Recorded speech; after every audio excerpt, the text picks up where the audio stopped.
As of now, we have seen various important causes behind the outbreak of the Second World War, of which we have also mentioned the rise of new ideologies, primarily totalitarian ideologies. In this lesson, we would be focusing on another cause behind the outbreak of the Second World War, and that would take the story of ideologies forward. You see, the cause we would be discussing in this lesson would be the clash among ideologies. But first of all, what is an ideology? You see, an ideology is a set of beliefs or ideas of one or a group of people which eventually makes the basis for the policy of that group of people.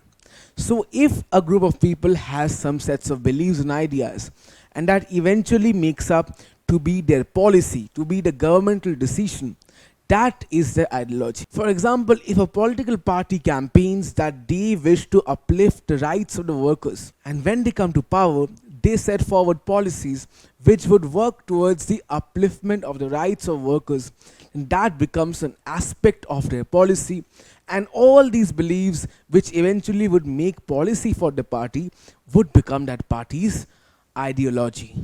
But what will happen if two sets of people having different ideologies come across each other? Normally, they will come to an understanding, but in the period before the Second World War, where aggressive nationalism was revived and tensions were rising, it caused a clash between the ideologies. But why was that so? Because if you remember, aggressive nationalism makes a person or a group of people justify anything to prove that their country is the best, even justifying war. And in this period, people were associating their ideologies to the national identities itself, and therefore they were ready to go to war with other ideologies to prove that their country is supreme. Another reason between the clash of ideologies were the ideologies itself. If you remember, totalitarian ideologies like Nazism and fascism rose up to power in interwar Europe, and they were extremist in nature, and they did not believe in cooperating with other ideologies, and they only believed in crushing and destroying them. Therefore, international cooperation was off the books for these totalitarian ideologies. Speaking of international cooperation, the League of Nations was the primary forum for countries with differing ideologies to come together and cooperate, but the inefficient League of Nations failed to stop these ideologies from clashing with each other, which caused the conflict, and this conflict eventually led to the Second World War. Now that we understood the nature of the clash of ideologies, let us see which were the ideologies that were primarily clashing and which caused the Second World War. The primary ideological conflict behind the Second World War was the conflict between democracy and dictatorship. Democracy is a principle or ideology which believes in the power of a country being vested in the hands of the people, whereas a dictatorship wants all power centralized in the hands of one leader. And the ideological conflict that existed between the two of these ideologies was the primary cause or the primary ideological conflict behind the Second World War. So let us understand this primary conflict in detail. Let's first understand how the split took place. Before the Second World War, Europe was divided into two armed camps, the Allied powers and the Axis powers. Now the division of Europe into two armed camps strikes a bell in our heads. That's because a similar thing happened before the First World War. But whereas the armed camps of the First World War were based upon strategic and geographical position and similar interests, the armed camps before the Second World War were primarily based upon ideologies. So the nations before the Second World War mobilized on the lines of ideology. And that is what makes the division of Europe into two armed camps before the Second World War much more complicated and interesting. So let us see how the ideologies were affecting or influencing these two armed camps. The first armed camp was that of the Axis states. The Axis states included Germany, Italy, and Japan. Now these Axis states believed in dictatorship, total war, and imperialism. Therefore, they believed that all the power of a state should be centralized in one hands. They also believed that the strength of a country is based on their military might. And finally, they also believed that by invading other countries, their own country can be strengthened. On the other hand, we had the Allied states, which was namely Britain, France, and the United States of America. They believed in democracy, peace, and maintaining the status quo. Therefore, they believe that the power of a state should be in the hands of the people of the state. They also believed and also prioritized the peace between nations. And finally, they wanted to maintain the status quo or the existing state of things. And that was primarily because they were at an advantageous situation at this point of time. Because if you remember, these nations were not only the victors of the First World War, they also gained the most after the First World War. So this division of Europe into two armed camps, the Allied and the Axis, was primarily based on ideology, because the Allied states were democratic and the Axis states were dictatorial. So we can easily say that the Second World War was therefore a conflict between democracy and dictatorship, which were opposing ideologies, which eventually led to a conflict.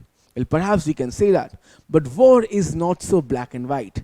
If only things could have been that easy. If that had to be the case, why did the Allied states follow a policy of appeasement towards the Axis states, where they overlooked and turned a blind eye towards expansions and aggressions done on the part of the Axis states? And also, if that is the case, and where does Russia, a communist nation, fit into the equation, because it was a very important part of the Second World War? To understand that, we have to look at the conflict of ideologies which lies underneath. Let us do that now. Before that, can you answer this question? Which one of the following was not an Axis state? Was it Germany? Was it Britain? Was it Italy? Or was it Japan? The correct answer happens to be Britain, as it was an Allied state. So now that we've understood the primary ideological conflict, that was dictatorship versus democracy, let's understand the underlying conflict behind the Second World War, which truly set the ground for the war. So the underlying conflict was actually between fascism and Nazism as one ideology versus capitalism versus communism. And these three ideologies, or these three sets of ideologies, were actually all opposed to each other. And therefore we can call this a three-pronged conflict. It appears confusing, doesn't it? Well, to understand this conflict better, let us look at it in detail. So the three-pronged system was not just political, but politico-economic in nature. So it had both political and economic parts. So these ideologies were both politically and economically different. So let's see where that happens. So first of all, fascism and Nazism and their corresponding economic systems actually were opposed or against direct capitalism, which was the economic system adopted by the democratic allies. So fascism and Nazism were opposed to the Allied states, and fascism and Nazism were the ideologies of the Axis states. This still remains an extension of the dictatorship versus democracy ideological conflict which we saw. But it becomes trickier when one more ideology is added to this. That ideology happens to be communism. So you see, fascism and Nazism were enemies of communism. If you already remember from our discussions of these ideologies, communism was their primary ideological rival and also primary political opponent in their own countries when they were rising up in power. And therefore, they were extremely opposed to communism. Communism also found these ideologies to be war-promoting and also exploitative of workers' rights. And therefore, communism also was in turn opposed to fascism and Nazism. But that is not where the conflict ends.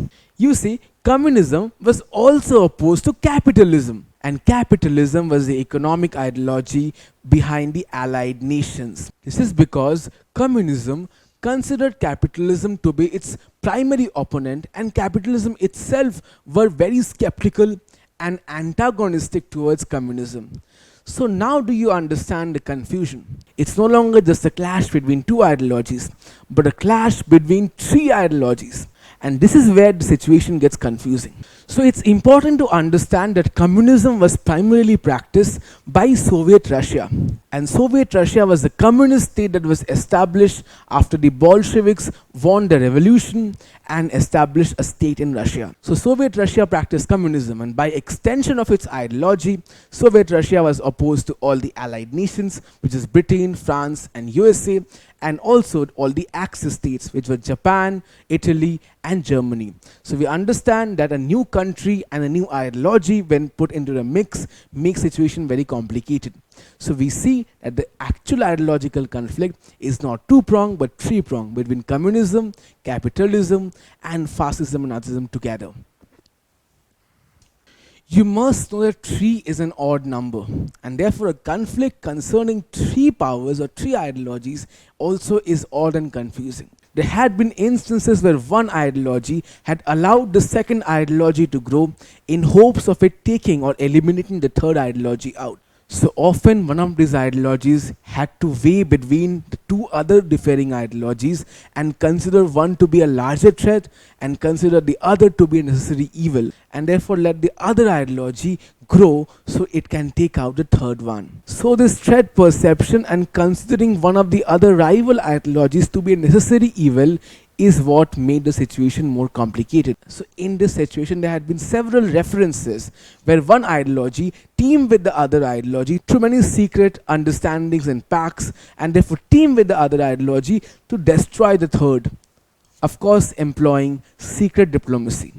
So let us see some of these references where capitalism, communism and Nazism and fascism, which are opposed to each other, where often one of these ideologies teamed up with a second to destroy a third. Let's understand this.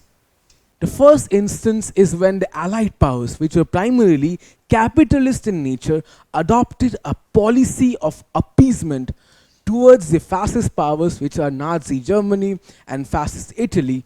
And this policy of appeasement was when they overlooked annexations, expansions and aggressions made by the fascist powers, just so that the fascist powers could eventually eliminate communism or Soviet Russia itself, which was an opponent of the Allied powers and also the fascist powers. Another example is when communist Russia, being apprehensive of the Allied powers, signed a non-aggression pact with Nazi Germany, just so that communist Russia could counter or defeat the Allied powers who had capitalism and liberal democracy as their ideology, which happened to be against the ideology of communism. But we will again see that when the war breaks out, communist Russia or Soviet Russia would actually join hands with the Allied powers to be the primary enemy, the primary opponent of Nazi Germany.